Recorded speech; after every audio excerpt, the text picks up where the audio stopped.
Naturally conceive करने के लिए जो बेसिक रिक्वायरमेंट है वो है एक healthy egg, healthy sperm and healthy uterus जिसमें एम्ब्रियो इम्प्लांट होता है। तो स्पर्म बहुत ही इंपॉर्टेंट है नेचुरल कंसेप्शन के लिए, इसलिए शुक्राणु बहुत इंपॉर्टेंट है प्रॉपर्ली असेस करने के लिए। तो जब भी टेस्ट कराएं तो उस रिपोर्ट में यदि कोई समस्या आ रही है तो आज इस वीडियो में हम समझेंगे कि वो समस्या क्यों आती है और उसके क्या क्या सॉल्यूशंस हैं।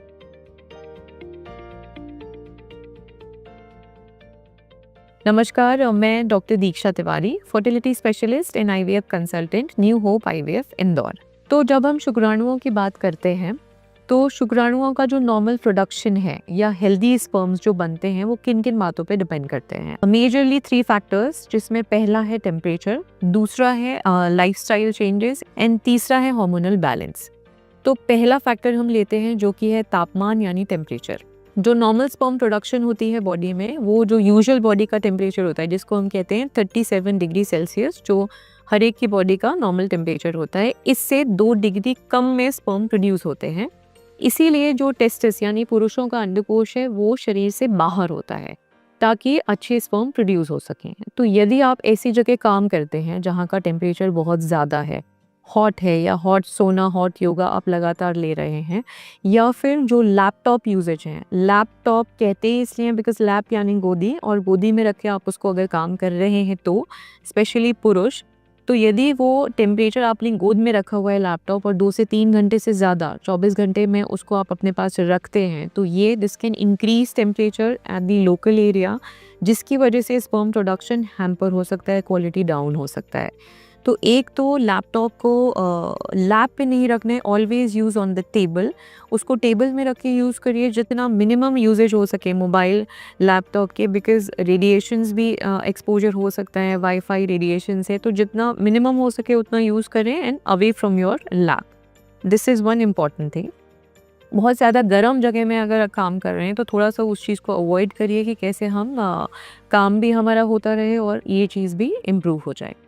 सेकंड मैंने जिसकी बात करी है वो है लाइफस्टाइल। लाइफस्टाइल में 2 चीज़ें आती हैं, एक तो है आपका वज़न, आपका तरीका, आपका एक्टिव लाइफस्टाइल है, सेडेंटरी लाइफस्टाइल है, प्लस हैबिट्स।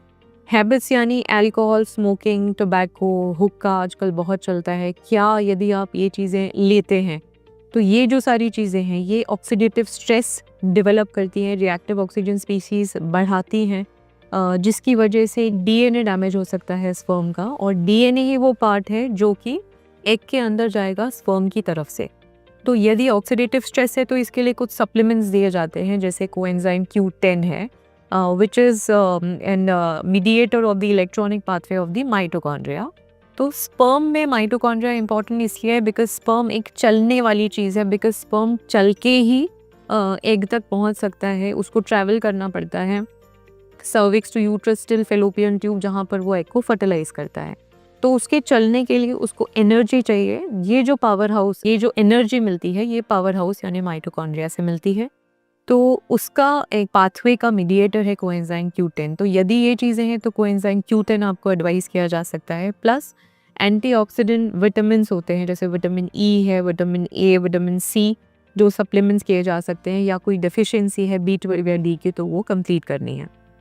दूसरा इम्पॉर्टेंट है, यदि ओबेसिटी है यानी कि वज़न बहुत ज़्यादा है तो उसको कम करना, यानी कि हेल्दी एक फिटनेस पे अपने को फोकस करना है, जिसके अगेन 2 इम्पॉर्टेंट पैरामीटर हैं, डाइट एंड एक्सरसाइज। एक्सरसाइज के लिए आप कई लोग जिम जाते हैं, स्पेशली मेंस।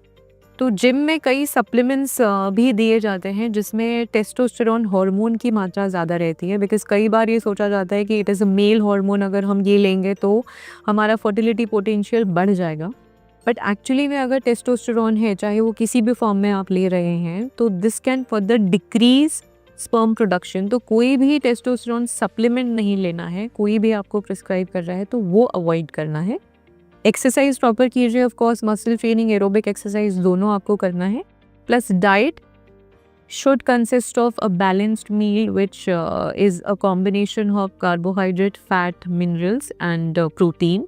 तो ये आपको बैलेंस मात्रा में लेना है, जिसमें कॉम्प्लेक्स कार्बोहाइड्रेट लेना है, प्रोटीन्स लेना है, जो वेजिटेरियन नॉन वेजिटेरियन किसी भी सोर्स से आप ले सकते हैं एज पर योर चॉइस। और एक इम्पॉर्टेंट और चीज़ है कि अगर आपका टेस्ट हुआ, सपोज रिपोर्ट नॉर्मल नहीं आया है, तो अगर उस टाइम पे आपको फीवर था या कोई भी वायरल इलनेस उस टाइम पे हुई है, बिकॉज कई बार वायरल होता है, सर्दी ज़ुकाम खांसी बुखार है और उस टाइम पे आप सैंपल दे रहे हैं, अगर एबनॉर्मल रिपोर्ट है तो discuss it with your doctor, because वो आपको एडवाइस करेंगे कि this can be a temporary abnormal finding जो कि करेक्ट हो जाएगी।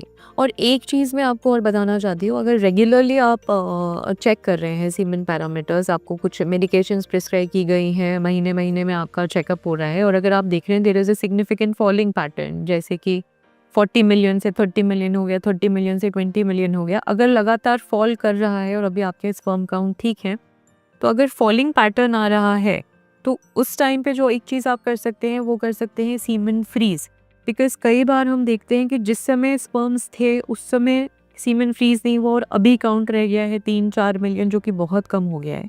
तो अगर फॉलिंग पैटर्न है किसी भी तरीके का ऑनगोइंग ट्रीटमेंट के साथ भी, तो उस टाइम पे आप अपना ये सीमेन फ्रीज करवा सकते हैं, बिकॉज वो अगर एक बार फ्रीज हो गया तो वो कभी भी किसी भी तरीके से यूज़ हो जाएगा।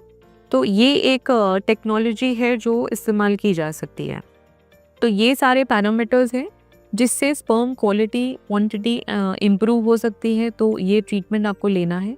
यदि लगातार ट्रीटमेंट लेने के बावजूद नहीं हो रहा है इम्प्रूवमेंट या नहीं आ रहा है, then the option is ICSI, जिसे कहते हैं हम इंट्रासाइटोप्लाज्मिक स्पर्म इंजेक्शन, जिसमें एक होल्डिंग पिपेट में एग होल्ड करके अगर स्पर्म्स कम है तो उसके अंदर फिर डाल दिया जाते हैं। तो ये सारे मेथड्स हैं टू कंसीव नेचुरली और conceive with the help of any assisted reproductive technique. Thank you.